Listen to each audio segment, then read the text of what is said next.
Welcome back to The Rick Smith Show. Now, here is Rick Smith. So as we've been talking about all week, it's National Apprenticeship Week. And look, with the Build Back Better plan, going to be lots of jobs, lots of work that needs to be done. And we need people who know how to do stuff. We need pipe fitters and iron workers and painters and bricklayers and candlestick makers. We need lots of people to do the work that needs to be done. And this is a great opportunity for people getting out of high school. It's a great opportunity for a lot of folks.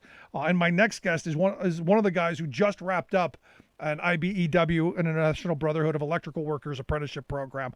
But he's got an incredible backstory. And this is while it's one story, it's replicated hundreds and thousands of times over across the country in these apprenticeship programs. That's why I've asked Marlon Anderson to come talk with us. Marlon, thanks for taking time for us. Thank you. How you doing, Rick? Congratulations on just wrapping up your apprenticeship program. I understand you were done much faster than the norm, so congratulations on that. No problem about that. Yeah, it was just me being studious and taking some extra classes. And it just happened to work out in my hand. It was never planned or executed, but sometimes things just happen and they happen. Yeah, you don't ask why, but hey, I turned out early and I graduated now in journeyman wireman. And I understand, before we get into your backstory, you're getting married this weekend. Congratulations. Yeah, I'm getting married this weekend at the Reef in Long Beach. I hope to see you there. So there's a whole table for me. Is that what you're saying? Oh, hey, everything. I got the whole setup, man. I got the whole setup for you. All right. Well, let me ask you this, because your story, from what I've been told, is an incredible one. Out of high school, you joined the military. Take it from there. What happened to you in the military? Where did this go? Well, see, the reason I joined the military is because my father, he was an Army veteran, so I decided to join the Navy, so you can imagine all the back and forth we got in that one. Just alone. But I went right after high school to, try to give some commitment to my country. I didn't grow up really rich. My dad was a single man. He raised 3 children. He was a union worker himself, was a union meat cutter. And I just wanted to have some opportunities. So I decided to be a hospital corpsman. And while in A school, I got hurt. I got a hernia and I had to have a surgery.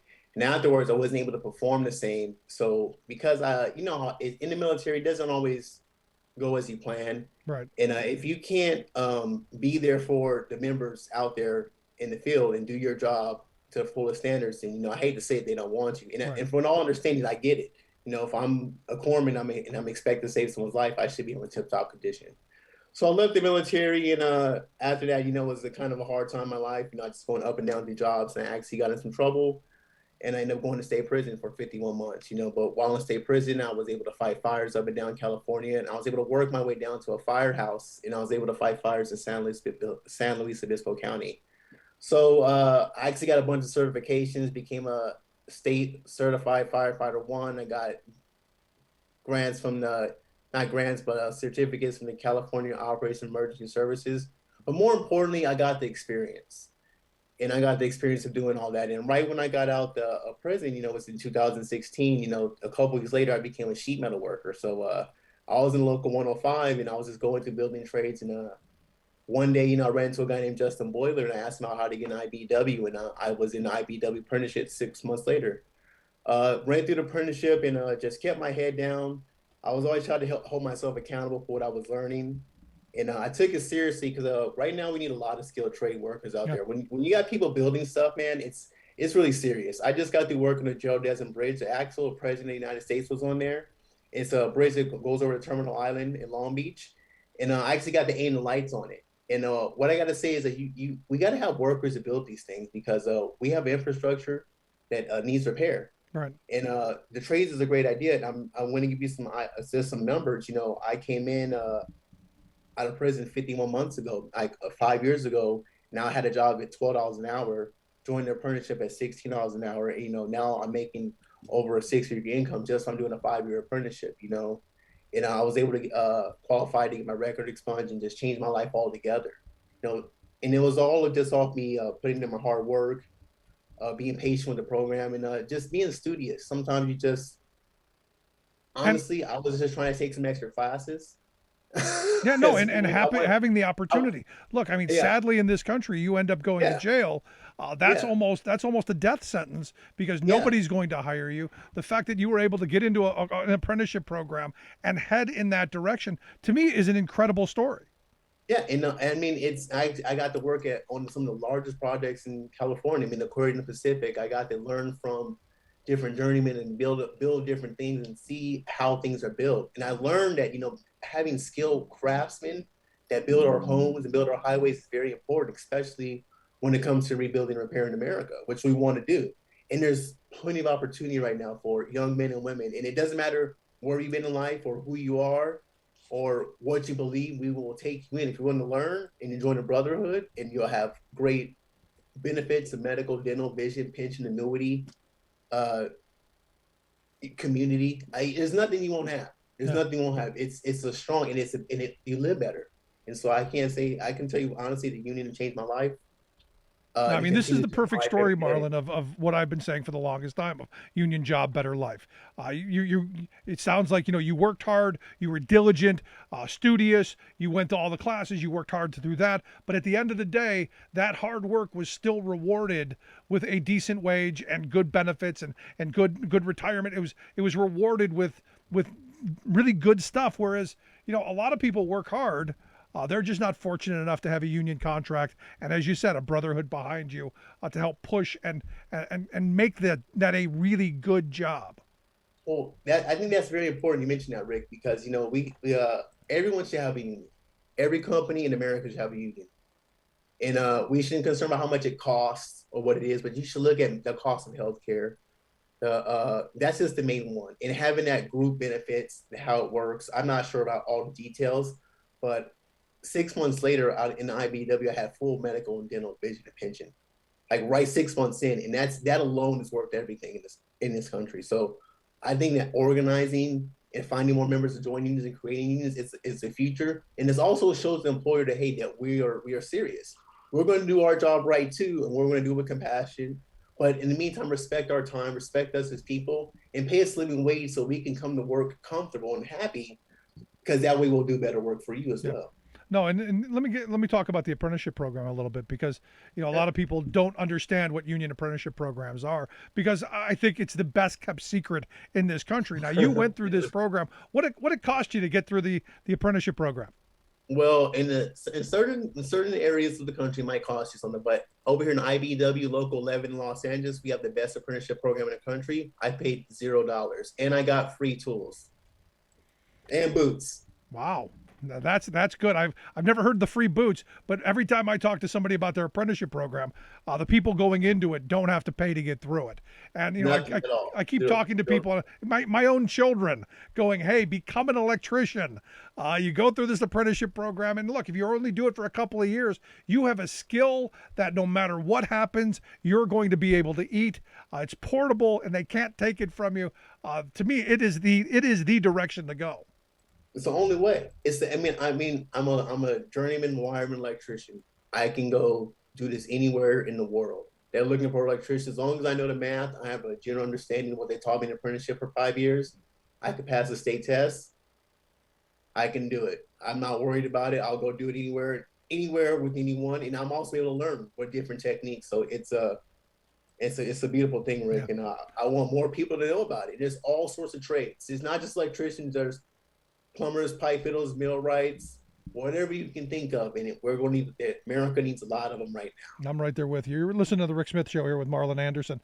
Marlon's a IBEW Local 11 apprentice or just finished the apprenticeship program. If you want to know more about the International Brotherhood of Electrical Workers, IBEW.org is their website. There's information there that points you in a direction to your local IBEW local. Like I said, this is National Apprenticeship Week. Make sure you check this out. Marlon, I wanted to ask you because you brought up, the president came and saw one of the projects you worked on. now. Yeah. I have friends who are in the building trades. I can't go down any street without them going, "Hey, I worked on that," and "Hey, I did that."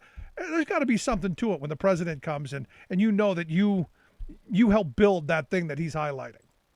Well, he actually came to two of my projects since I was in the past year. As a matter of fact, he came to the Joe Desmond Bridge, which is in Long Beach, California. He actually came to Long Beach City College. I actually He went to a Bernie Sanders rally at Long Beach City College too. Want to point that out. Don't want to give a shout out to Bernie. But he came down there and saw the bridge that we built. And actually, the bridge was actually started and funded underneath the Obama-Biden administration, and it was finished actually around the time Biden took over too. And it still got some things. It's actually people passing over right now. Passenger cars. It has this lights. It has beautiful lights on it. I sent you a picture. It's a great piece of work, and it's something to really be proud of. It's all union built. They paid great wages on it. Met a lot of good brothers. It was a great project. Shimmick Construction did a great job. Yeah, see, now you're just bragging. See, I thought it was one. You're showing me up. No, it was two. Now you're just bragging. No, the twice. Yeah, no, the second time was he showed up to the job and I was ready to get some work done. And now I got this song. It's like President of the United States is coming to Long Beach City College. I was just like, I'm at Long Beach City College right now. So working the building trades, the president shows up. It's like, hey, I've been here so many hours. That's great, Mr. President. They got it because I should have been here 6 hours. My contract says, hey, I had to get paid for 8. So I get paid additional couple hours. Remember that unions will take care of you and take care of your time. There's so many great benefits to it. It never it's never ending. I'd also want to say I didn't get to shake Joe Biden's hand one of the times he came by, but I do see he's actually out there getting us work. So I do appreciate that. No, and that's important. And the reason this week is important, this National Apprenticeship Week is important because, look, this bipartisan infrastructure bill just passed. There's going to be a lot of projects that are going to need to be done. We need people who are skilled. We need people who can fix things and do the things that need to be done. And I know my union brothers and sisters in the building trades are much better trained, much more competent, and better than, well, the rest of the industry, which is why you hire union labor. Might be a little bit more expensive on the front end, but it saves you time in the long run. Because I look at the two bridges, the battle of two bridges between the one in New York, the Tappan Zee that was replaced, and that monstrosity out in California. One was done with all union labor under a PLA, and the other one was not. And the one that was not is probably never going to be finished because it was done with shoddy material and done by half-trained people. So it just seems very commonsensical to me. Use union labor. 100%. The Teamsters brought in the stuff for us. They brought in the material, and the material had to be UL listed. One thing I did want to highlight, Rick, that I think that we have to mention is skilled labor. And the form skills, like you go through an apprenticeship. Through 5 years, you learn underneath of a qualified journeyman, and you learn this kind of work so that you can actually go do it. And I say skill because that is very important. I learned from the IBW and skill, and I have a craft now. I'm not just an electrician; I'm a skilled craftsman.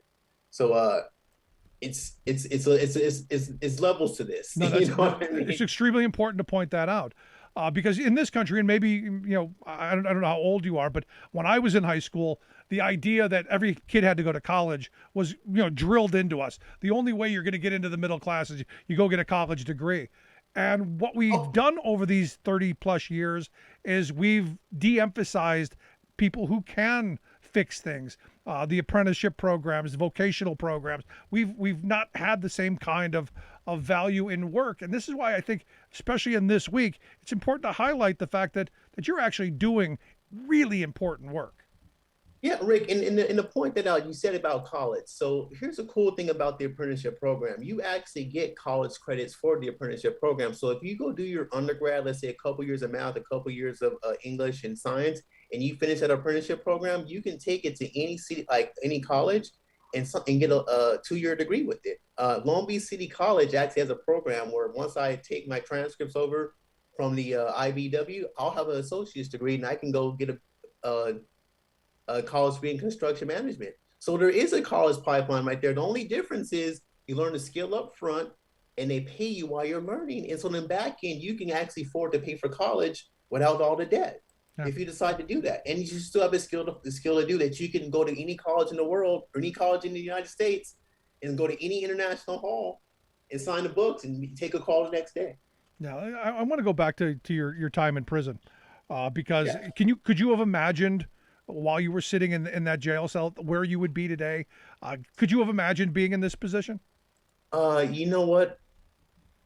I don't know. I mean, all I know is that I think that one of the things I've learned learning from someone else in the Army is adaptability. And in the military really helped mold me to just kind of adapt the situation. But one thing I did was I stayed studious.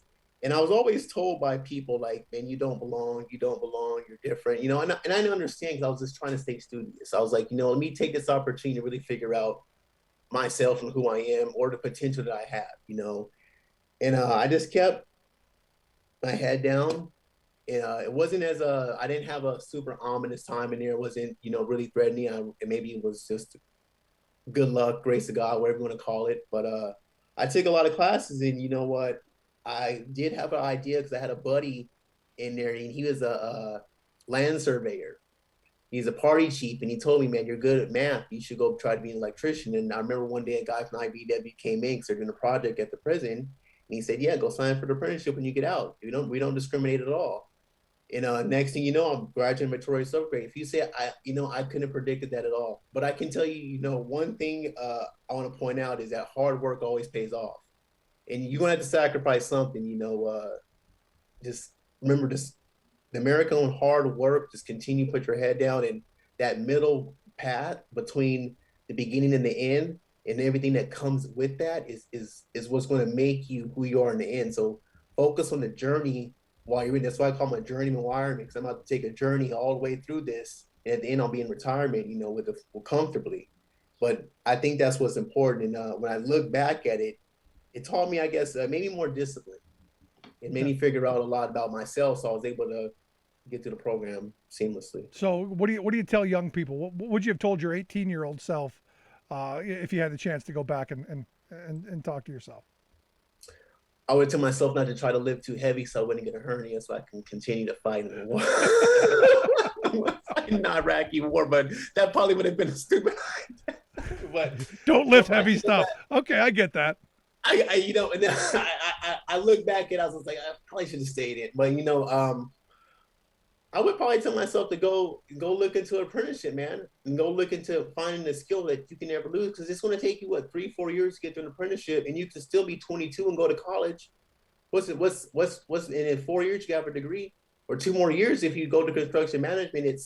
It's all sorts of ways. So if I could do it all over again, I would definitely explore the apprenticeship option, and then also I'd probably look more into it in the military. I'm not going to say the military. I do think I learned a lot of good things in the military as well. Yeah.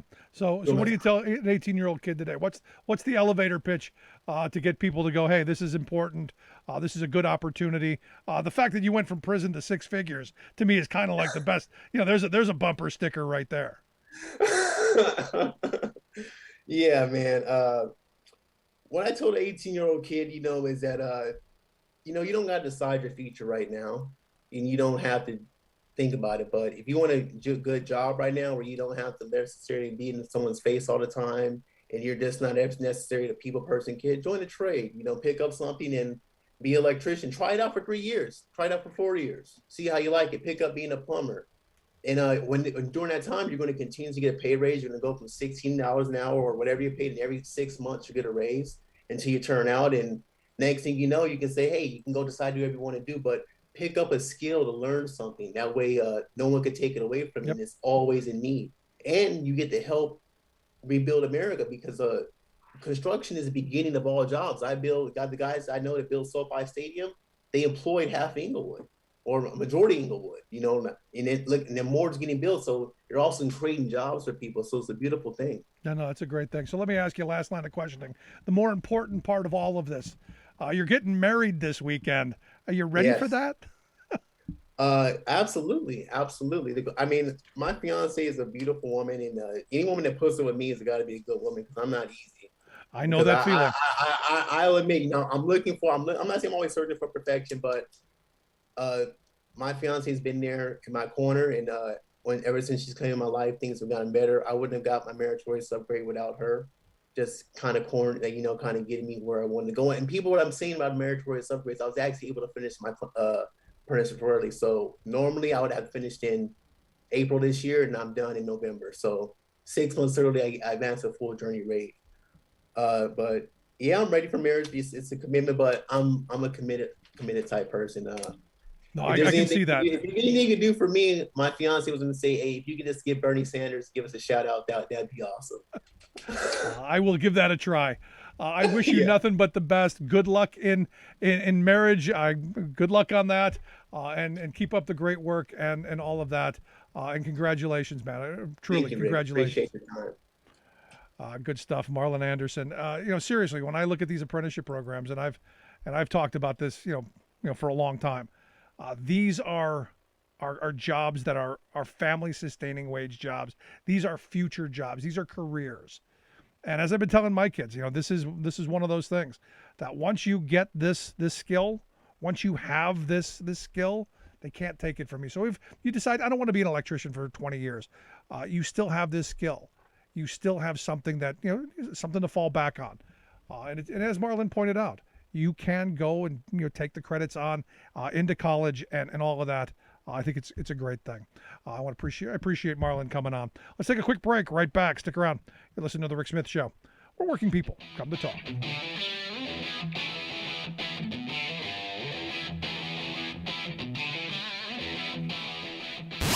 Saving work in America, one show at a time.